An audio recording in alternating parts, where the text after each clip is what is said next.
ہمارے لیے ایک بہت بڑا ثانیہ آیا جو بنگلہ دیش ہم سے علیحدہ ہوا. آج تک بات کرتے ہیں تو کہتے ہیں یہ کیوں بات کریں, تو ایک بہت بڑی, میں کہتا ہوں پوری زندگی ہمیں افسوس اور غم اور ماتم کرنا چاہیے کہ ایک ملک ہم سے علیحدہ ہوا اور ہم نے بنگالیوں کے ساتھ جو برا اور شرمناک سلوک کیا, اور اس کے نتیجے میں اس جبر اور ظلم کا نتیجہ نکلا کہ بنگلہ دیش ہم سے علیحدہ ہوا.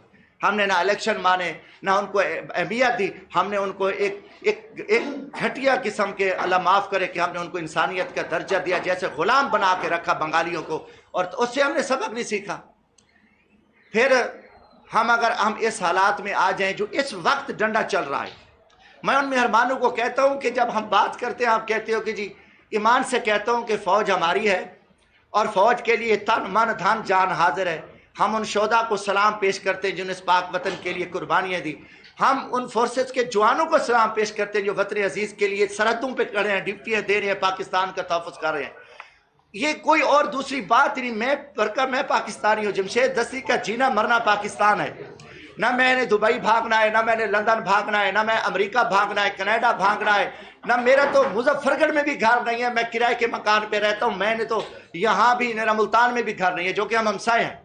میں 10 سال ایم این اے رہا ہوں, نہ میرا کوئی لاہور میں گھر ہے, نہ پنڈی میں اسلام آباد میں, نہ کوئی باہر ہے. پوری سب کو پتہ ہے.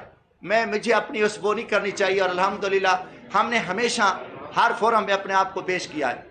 مگر حالات اس وقت جو بن گئے ہیں, جو شخص کھڑا ہوتا ہے وہ اپنی بات کرتا ہے, کوئی خاموشی کے ذریعے پاکستان کو چلا رہا ہے, کوئی طاقت کے زور پہ چلا رہا ہے. یہ حالات کا کون ذمہ دار ہے؟ کون ہے؟ مگر پاکستانی قوم کو سمجھ آ چکی ہے, پاکستان کی 22 کروڑ عوام سمجھ چکی ہے کہ اس ٹائم پاکستان کے ساتھ جو ظلم اور بربریت ہو رہی ہے قوم اس سے واقف ہے. تم اٹھا دو, تم مار دو, تم جیلوں میں ڈال دو, تم اغوا کر دو. یہ اغوا, یہ جیلوں میں ڈالنا, یہ انگریز نے کیا تھا, اور انگریز نے لوگوں کو جیلوں میں ڈالا, اٹھایا, لوگوں پہ ظلم کیا, لوگوں کو جبر اغوا کیا, اپنی قید خانوں میں رکھا, اور اپنے چند تبلچیوں اور دلالوں کے ذریعے بربریت کی. مگر انگریز کا نظام نہیں چلا. آج وہی انگریز کا بزدل اور بغیرت نظام ہے کہ جو پاکستانی ہے, جو اس ملک کی عزت کی بات کرتا ہے, اس کو اٹھا لو, صافی ہے اس کو اغوا کر دو, کسی کو قتل کرا دو, کسی پہ 780 دہشت گردی بنا دو.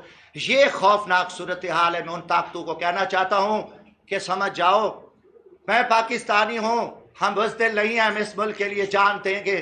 ہم حق کی صلی اللہ علیہ وسلم دے کر گئے. اگر کوئی مومن مسلمان ہے تو وہ سچی بات کرے. قرآن کا بھی حکم ہے کہ سچی بات کو آپ جو ہے نا ہم اٹھائیں گے. کتنے لوگ مارو گے آپ نے, کتنے لوگ اٹھائے آپ نے, کتنے قتل کیے, بتاؤ کہ اس کا کوئی نتیجہ نکلا؟ کوئی ایک بہتری آئی؟ اور موت سے پہلے موت نہیں آ سکتی, جب موت آئے گی تو کسی کا باپ بھی نہیں بچا سکتا. مگر پاکستان میں ایک طاقتور طبقہ, برا گناہ اور برا فعل ہے, وہ تکبر ہے. آج بھی پاکستان کو تکبر اور غنڈہ گردی پہ چلایا جا رہا ہے. سچ کرو, آپ اپنے آپ کو کہو کہ آپ بیٹھ کے بات کرو, آپ کہو کہ ہم ماریں گے, اٹھائیں گے, قتل کر دیں گے, جیلوں میں ڈال دیں گے. آپ یقیناً ماضی دیکھ لو, کسی نہ جنرل سے ڈرتا ہوں, نہ میں کسی, الحمدللہ میں پاکستانی ہوں, نہ مجھے کسی بیوروکریٹ کا خوف ہے, نہ کسی بزدل کرپٹ اور بغیرت حکمران کا خوف ہے جو پاکستان کے دشمن ہیں, جو پاکستان کی 22 کروڑ عوام پہ درندے بھیڑیے بن کے اس ملک کے غریب, کسان, ہاری, مزدور کا خون چوس رہے ہیں.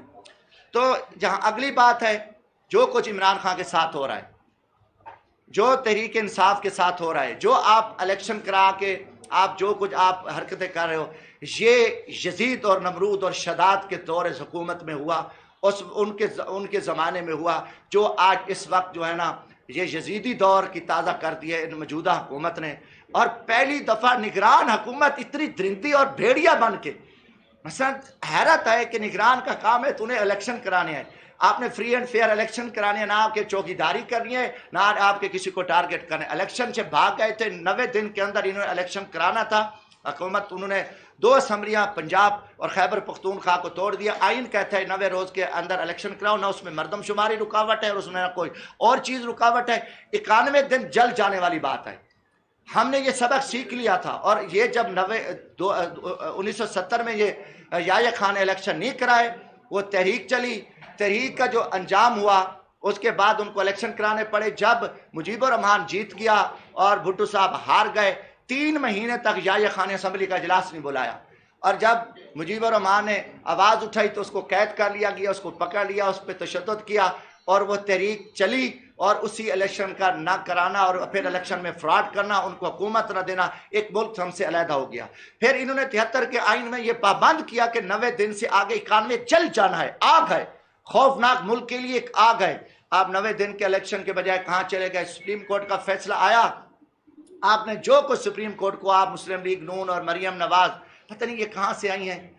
ہمیں تو ان کی شکلیں, پچھلی شکلیں دیکھیں اور ابھی دیکھیں کہ جو گورا راج سے آئی ہیں, پیپلز پارٹی کی حیثیت دیکھیں, جو آئین اور قانون کی محافظ تھی, اب ان کے چہرے دیکھیں, سیاہکاریاں, بدکاریاں, کہ وہ سارے بھاگے ہوئے ہیں اور ججز کو گالیاں دے رہے ہیں. ان کی تاریخ ہے, آج نہیں ہے سپریم کورٹ کے ججز کو, مگر افسوس کہ ججز خاموش ہیں. ان کو کون سا خوف ہے, کون سا ڈر ہے کہ وہ اگر ہم چھوٹی سی بات کریں تو پکڑے جائیں, مگر وہ جو کچھ کر رہے ہیں ان کے لیے کھلی آزادی ہے. اور کوئی پیچھے ہے, کوئی نہ کوئی تو ہے جو کچھ ہو رہا ہے. اب سپریم کورٹ کے فیصلے پہ کیا امپلیمنٹ ہوتا ہے کہ نگران وزیر اعلیٰ محسن نقوی جتنے کریمنل اور جرم پیشہ بیوروکریٹس ہیں, آئی جی, چیف سیکرٹری, وہاں اکثریت, میں کہہ رہا ہوں اکثریت 90% ڈی پی او, سی سی پی او, کمشنر, اور ان کو مسلم لیگ پیپلز پارٹی کا چاپلوس, ایک چوکیدار بن کے محسن نقوی جو ہے نا, ان کی مرضی کے ایس ایچ او لگا کے جو ظلم اور بربریت ہے وہ کرو. جو اینٹی مسلم لیگ نون اور پیپلز پارٹی ہے, اور فرسٹ نمبر پہ تحریک انصاف کھڑی ہے, اور جو کو تحریک انصاف کے کارکنوں, پہلے میڈیا کے ساتھ ہو رہا ہے مشترکہ, جو ظلم اور بربریت کے خلاف آواز کرتا ہے, اور ان پہ جو تشدد اور کارکنوں کو, عمران خان صاحب پہ, ان کے لوگوں کو, ان کے کارکنوں کو شہید کیا جا رہا ہے. میں کہتا ہوں کہ پوری دنیا لعنت کر رہی ہے ہماری اس حکومت پہ اور ہمارے ان کے کردار پہ, حکمرانوں کے. آئی جی کو آپ نے ایک چپڑاسی کی حیثیت, اس کی میں شکل دیکھ رہا تھا جیسے چوہا بیٹھا ہوتا ہے, آئی جی پنجاب. یار تو ایک سرکاری ملازم ہے, تو سرکاری نوکر ہے, تو سرکاری چوکیدار ہے عوام کا, تیری کیا حیثیت ہے؟ مگر ان کو بٹھایا ہوا ہے. اور نگران وزیر اطلاعات, اس کی بھی میں شکل دیکھ کے حیرت ہوتی ہے کہ وہ آ کے شہباز شریف اور زرداری کا ایک تبلچی بن کے وہ آ کے بحثیں کرتا ہے, ہم اس کو اٹھا لیں گے, ہم پکڑ لیں گے, ہم ریڈ کیمپ کریں گے. دیکھو جی, بات ہے کہ ہم قانون اور آئین کی, ہم ذمہ دار لوگ ہیں, عزت کرتے, احترام کرتے. جب قانون اور آئین کی آڑ میں کوئی بغیرتی کرے گا, کوئی پولیس بغیرتی کرے گی, کوئی وزیر اعلیٰ بغیرتی کرے گا, کوئی وزیر اعظم بغیرتی کرے گا, پھر ہمارا حق ہے کہ ہم اس کا سامنا کریں ان دہشت گردوں کا. اس وقت دہشت گردی کا کردار ادا کر رہا ہے وزیر اعلیٰ پنجاب, ایک دہشت گرد ہے.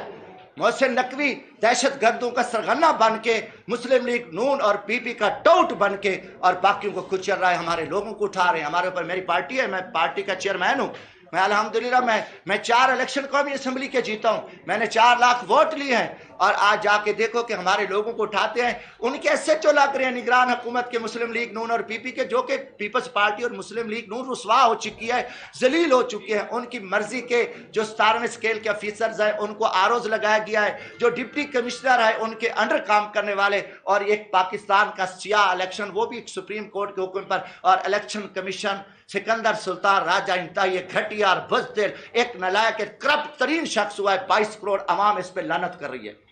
یہ ایسا الیکشن کمیشن نہیں دیکھا, پوری دنیا کی لعنت, دنیا کا میڈیا دیکھ رہا ہے, اور پوری پاکستانی قوم لعنت کر رہی ہے کہ ایسا الیکشن. کہ آپ الیکشن میں آپ دفعہ 144 لگاؤ, آپ ریلیاں نکالیں, بین کر دو, آپ جلسے کریں, آپ پہ بین لگ جاؤ, آپ high court, supreme court, high court سے ضمانتیں لے رہے ہیں, آپ پکڑو. کل احسان نیازی ہائی کورٹ کا وکیل ہے, وہ ضمانت لیتا ہے, باہر نکلتے اس کو آپ گرفتار کر لو, اور ان کو تشدد کرو, سینیٹر پہ تشدد کرو. عمران خان پہ 3-4 حملے کر چکے, اور ان کا پورا منصوبہ اس کو قتل کرنے کا. اور عدلیہ کو یہ نظر نہیں آ رہا, ایک طرف مریم نواز سپریم کورٹ کو گالیاں دے رہی ہے اور ان کو برا بھلا کہہ رہی ہے جلسوں میں, اور دوسری طرف عمران خان ایک قومی لیڈر ہے جس نے حقیقت ماننا پڑے گا, بغض سے, میں کہتا ہوں بغض ہوگا. اس نے پاکستانی قوم کو متحد کیا ہے, اس نے محمود اچکزئی کی جو قوم پرست جو آواز تھی, اس کی جو نعرہ تھا پختون کا, اس کو عمران خان نے ملیا میٹ کر کے رکھ دیا, اس کو رسوا کر دیا. آپ اے این پی کے اسفندیار ولی اور ولی خان کا جو قوم پرست کا نعرہ تھا پختونی خان, پختون خان کا, اس کو عمران خان نے گھس کے تباہ و برباد کر دیا, اس کی لسانیت کو. جو ایم کیو ایم کے وہ مہاجر کا نعرہ تھا, وہ بھی عمران خان کو کریڈٹ جاتا ہے کہ اس نے لسانیت کی اس بدماش نعرے کو نست و نبوز کر دیا. جو نواز اور جو سندھ و دیش کا, جو سندھ کا نعرہ تھا پیپلز پارٹی, ایک سندھ اور لڑکانہ کی کی جماعت ہے، اور زرداری کا سندھ کارڈ بھی عمران خان نے گھس کے ابھی تک وہ گیا نہیں اور اس کی لسانیت کو تباہ و برباد کر کے رکھ دیا۔ پھر جاگ پنجابی جاگ جو نواز شریف کی بدماشی تھی، جو گنڈا گردی تھی، جو مسلم لیگ کی آڑ میں وہ مہاجر اور پنجابی کا نعرہ تھا، وہ بھی عمران خان نے نواز شریف کی گنڈا گردی اس کے لاہور میں جا کے گھس کے اس کے اندر گھس کے اس کو تباہ و برباد و نست و نبوس کر دیا۔ اور وہ بگوڑا آج لندن میں بیٹھے عمران خان نے قوم کو متحد کیا۔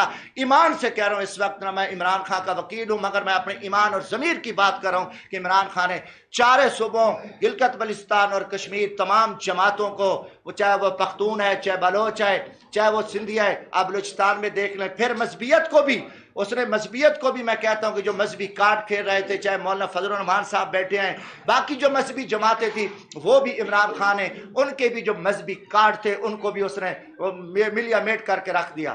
پھر اس تمام مسریکی ہے، پنجابی ہے، پختون ہے، مہاجر اردو سپیکنگ ہے، بلوچ ہے، سب کو متحد کر کے ایک وہ لیڈر کے طور پہ وہ اس وقت سامنے ہے۔ ماضی میں حقیقتاً آپ